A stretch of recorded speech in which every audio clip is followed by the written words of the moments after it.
Welcome back to the Robbie Reacts channel. Today I'm going to be reacting to the 10 of the most luxurious cars in the world. If you're not already subscribed to this channel, go ahead and hit that subscribe button if you're new. Without further ado, let's get into this. Jeez. Stunning design, unrivaled refinement, and surprising performance. In today's video, we're looking at the most luxurious cars that the world has to offer. Mercedes S650 Pullman. It's not easy to improve. I heard those are really rare. But Mercedes has managed to do exactly that with their Maybach S650 Pullman edition. Measuring just over 21 foot, Damn. the S650 Pullman is 41 inches longer than the standard Maybach It looks like sedan, a allowing for an limo, upgraded though. interior and a whole lot more road presence.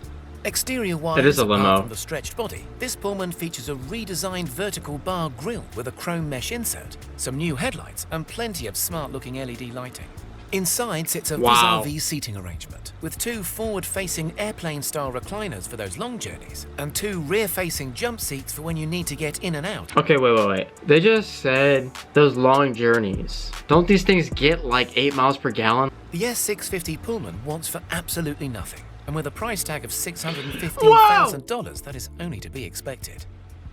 Rolls-Royce Cullinan. That's a lot of money. $615,000. If you have that much money to spend on a car, I don't know what to say. Rolls-Royce's recipe for luxury motoring hasn't changed all that much in the past 100 years. That's true. So loyal customers and die-hard fans were a little taken aback with the announcement of the first SUV to enter the high-end manufacturer's lineup. The Rolls-Royce Cullinan, named after the world's largest diamond, is the biggest, baddest Rolls to date, truly setting the benchmark for luxury 4x4s. Staying true to the badge, the Cullinan benefits from all the comfort, quality, and hand-built attention to detail. Okay, see, that's the one thing. Like, it doesn't even look like that sophisticated in the interior. But like, I've watched Rolls-Royce building of cars before, and like, everything is handmade. Literally every single piece of the car. Detail that makes Rolls-Royces famous. It might ride higher than any of its predecessors, but it's still a Rolls through and through. Behind the brand's trademark Pantheon radiator grille sits a twin turbocharged 6.75-litre V12 petrol engine that produces 563 brake horsepower and a 0 to 60 of 5 seconds. I know. The Cullinan sounds like it should be a loud and brutish beast. I didn't know it had thanks that. to its namesake, that is of course not the case. Everything about the Cullinan is centered around comfort and style. The electronic self-leveling air suspension proactively adjusts to acceleration, steering cues, and the road ahead to give a... Okay, wait. How much do you think this car costs? Comments down below. I personally think it's about $420,000. carpet-like ride quality. The inside is absent of any road noise, and the interior detailing is as luxurious as they come. Bentley Mulsanne extended... I didn't even give the price? Ah, man, jeez. Wheelbase limited edition. This limited edition Bentley Mulsanne has taken an already stunning vehicle and made it even more luxurious through some not so subtle modifications. I think Bentleys are ugly as hell. The length of the vehicle has been extended by 25 centimeters to provide extra legroom in the rear and make space for a bespoke interior. On the outside, the limited edition is offered in only 2 paint finishes, either black velvet or black onyx. I just don't like Bentleys. They just don't look good to me. A gold flake pinstripe is hand-painted along the length of the car's 6-meter body, giving it a truly custom look. The exterior also benefits from upgraded chrome alloys and a double diamond quilt pattern mesh grille that sets the car off perfectly. The outer looks are stunning, but the inside is where this Bentley really starts to shine. See, okay, in my personal opinion, I feel like if you're gonna get a Bentley, you might as well just get a really cheap Rolls Royce, because I feel like a really cheap Rolls Royce would be way better. To make use of the extra legroom, Bentley has completely redesigned the seating into one that rivals even the most luxury of private jets. The leather recliners are separated by a handcrafted center console that houses all of the technological goodies, and the interior also benefits from embroidered detailing that features some unique artistry depicting the City of London's skyline. As with the rest of the Mulsanne range, the limited edition model is powered by a 505 brake horsepower 6.75-litre turbocharged V8 engine that will accelerate it from 0 to 62 miles per hour in 5.5 seconds. Not bad for an ultra-luxury limo. Maybach GLS 600. The newest Maybach from Mercedes is a luxury-focused version of the German brand's largest SUV. I've seen this one when I watched RDBLA. Which in standard form is regarded by many as an already luxury 4x4. The Maybach GLS 600 might share the same chassis and body as its less refined brother, but these cars are two different beasts entirely. Styling changes include an entirely redesigned front end, I do like how every single car company is coming out with like really nice SUVs. Like the most exotic car companies are coming out with the most exotic SUVs. I would really think it'd be cool, since Lamborghini made an SUV, I think Ferrari should make like a full-on SUV. facelifted front grille and a reworked rear bumper. It's also fitted with multi-beam LED headlights as standard, as well as a set of 23-inch Maybach alloys.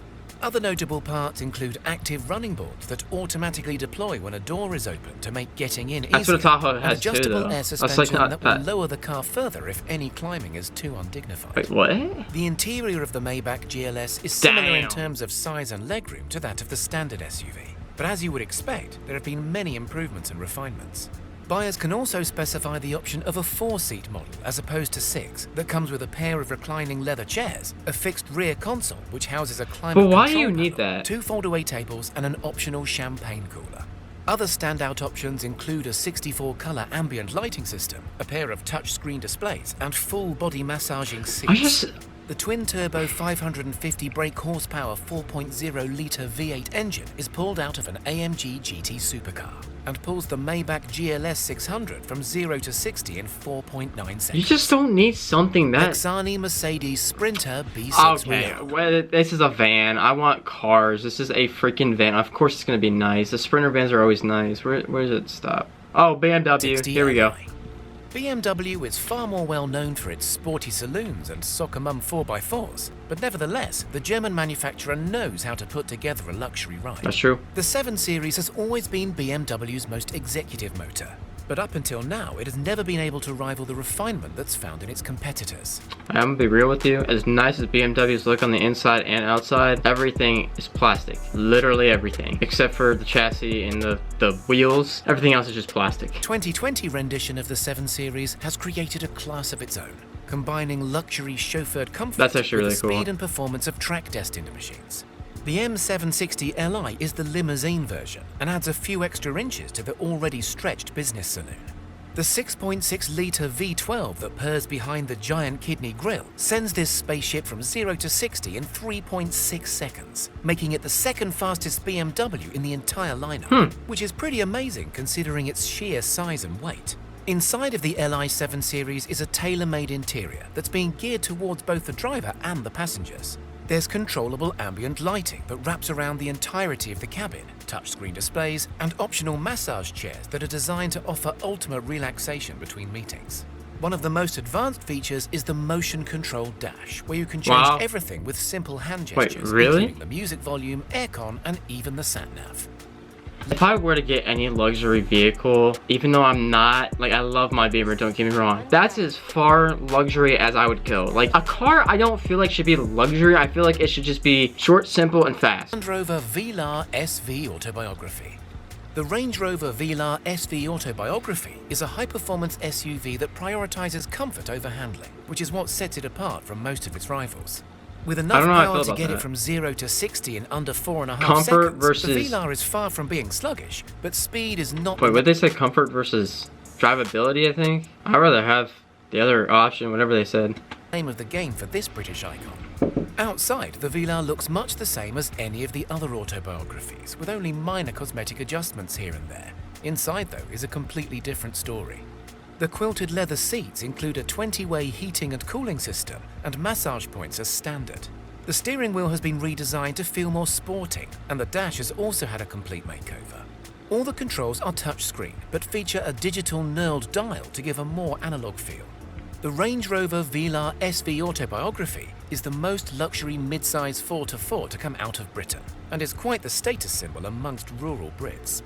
Audi A8L Extended. Actually, this Audi A8L Extended, this is literally the first Audi I've ever seen with 6 doors, sorry. A8L is Audi's answer to the luxury car market, and what they have on offer in the Extended... Hold on, do you see this? You couldn't find a... That's 4 doors. Audi's Damn. answer to the luxury car market, and what they have on offer in the Extended version is nothing short of a masterpiece. The A8L Extended is not just an extra-long wheelbase car with a few extra inches of legroom. This is a full-length 6-door limousine that is custom-made to order. The 20.9-foot sedan is exclusive to say the least, and no expense has been spared in making it fit for the royalty that will be its most likely passengers. Stepping inside, you're greeted by sublime luxury and plush design. I want to say this with the most sincere thought process ever. I feel like the amount of money you would have to pay to get, because I've never seen one of these ever in my life, let alone ever heard about it. And I've heard about a lot of Audis, I've heard about a lot of BMWs, like I know a lot of the series and whatnot and models. I feel like if you were to get this, just to pay it, I feel like you're better off just getting a nicer car, like a Bentley or a Rolls Royce, because I feel like at this point you're just spending about $300,000. All of the 6 leather seats are front-facing and feature individual sunblinds.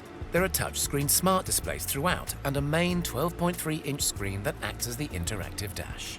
Under the hood of this Audi limo is a 3.0-litre turbocharged engine that produces 310 brake horsepower. That's awful. So you have a bigger, longer car, you have a heavier car, super luxurious, and you're probably gonna be paying hundreds of thousands of dollars for this because it's an Audi that I'm pretty sure they don't make unless it's on special order. It's a V6. It's got 300 something horsepower. That is awful.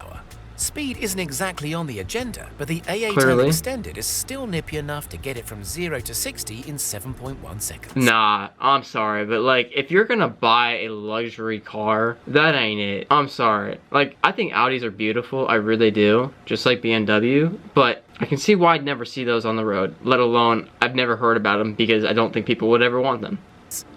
Lamborghini Urus. The Lamborghini Urus looks like a Urus. true oddball next to the rest of the Italian manufacturer's supercar lineup. It's big, it's tall, and its engine is at the front.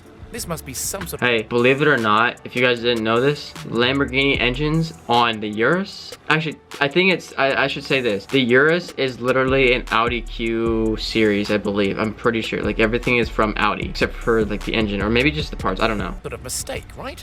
Despite the naysayers, Lamborghini really did pull off their dream of building a luxury, high-performance 4x4. And not only does it beat all of its competitors on the spec sheet, but it looks good whilst doing so. The Urus is not exactly a luxury cruiser, but it's as refined as performance cars get, and there's not a more comfortable 4x4 out there that can match its acceleration or handling. Sitting high and wide, the Urus has a stunning presence, and that recognizable Lambo exhaust note to match makes it a true driver's machine. Detailing is second to none throughout, and everything is finished to the highest standard, from the lightweight chrome-accented wheels to the metallic paint job to the fine leather interior trim. Rolls-Royce Phantom. There are very few cars, if any, that can match the ride comfort and refinement of Rolls-Royce's flagship model. The Phantom has a reputation of being the ultimate in luxury motoring, a reputation that has been well and truly surpassed by this year's 2020 facelift. Costing more than your average house, the Phantom is a costly ride by anybody's standards. But buyers that are lucky enough to afford one will be able to experience one of the most luxurious places He didn't credit vehicle versions? Oh boy. To spend their time, period, let alone in the world of high-end cars. Dripping with tech inside and out, the latest Phantom is the smartest yet and makes every moment with the car an absolute pleasure. In the back seats, you have reclining leather seats, touchscreen displays, and the famous celestial lit roof. The ride is even more silent than ever before, thanks to upgraded sound deadening in the side panels and the development of special foam core tires. Behind the wheel is a surprisingly fun affair, despite the Phantom being the size of a small sailboat. The huge 6.75-litre V12 produces That is a V12? 536 brake horsepower and can get the Phantom to 60 miles per hour in just 5.3 seconds and keep on pulling to its limited top speed of a respectable 155 miles. Wow. Okay, I'm not sure which one. I shouldn't say this. Obviously, my most favorite one out of all that and the most reasonable in terms of price, everything that has in it, the Urus. It's simple, it's a Lamborghini, and there's nothing wrong with it. Versus everything else is more expensive and just stupid looking. I'm gonna be real with that. So if you guys have any more suggestions on what you want me to react to, leave a comment down below, and I love you guys. Subscribe. See you in my next video. Peace.